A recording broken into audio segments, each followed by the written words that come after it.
Jury selection wrapped up today in a federal criminal case that's expected to put Tennessee's Capitol Hill on trial, including potentially new evidence about a bizarre email controversy dating back to 2019. Thanks for being with us. I'm Rory Johnston. And I'm Carrie Sharp. That trial of former House Speaker Glenn Cassida and his longtime aide, Kate Cothran, may air some dirty laundry involving the pair and a young black activist.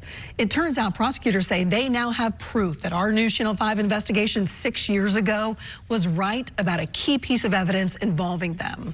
And as you might expect, our chief investigative reporter, Phil Williams, was the one asking questions back then. Phil, what exactly is this evidence? We're talking about an email that at the time we suspected might have been altered by Kate Cothran in an attempt to frame a young black activist. That activist, Justin Jones, is now a Democratic lawmaker. And now federal prosecutors say our suspicions about that email were spot on. Hey, Mr. Speaker, can we talk to you about... I'm late for a meeting. In 2019, then House Speaker Glenn Cassida found himself at the center of a tumultuous legislative session with then student activist Justin Jones leading a wave of protests.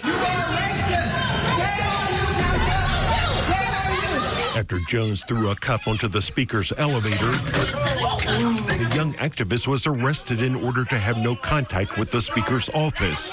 Kate Cothran, then the speaker's chief of staff, later filed a complaint with the DA's office accusing Jones of violating the terms of his release.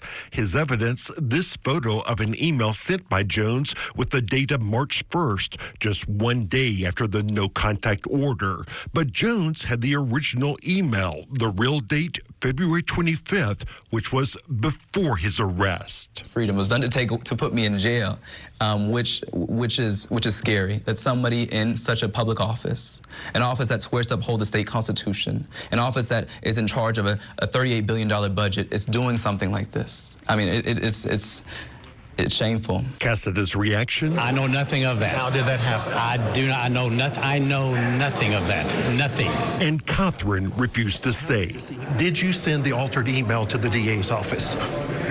Just a simple yes or no question. Among the discrepancies we uncovered, in the real email, the date appears on the second line, but in Cothran's pic, the bogus date appears under the email addresses. The screenshot of the email truncated the email so that the only date showing was the false date. I have an issue with that. A special prosecutor appointed to review the email, Craig Northcutt of Coffee County, was facing his own controversies. Asked in open court about the email, Northcutt blamed the media. I can't help the misinformation and, frankly, lies that have been disseminated by the media in this. I can't change that. Now with Cassida and Cothran on trial, accused of participating in an elaborate fraud, federal prosecutors have warned Cothran that they have investigated that old controversy and are prepared if it becomes relevant. Now, while prosecutors put the defense on notice that these allegations could be aired in court, it's not clear that this evidence will actually be introduced during the trial. The main scenario where it might become relevant would be if Cothran decides to take the stand in his own defense. Carrie?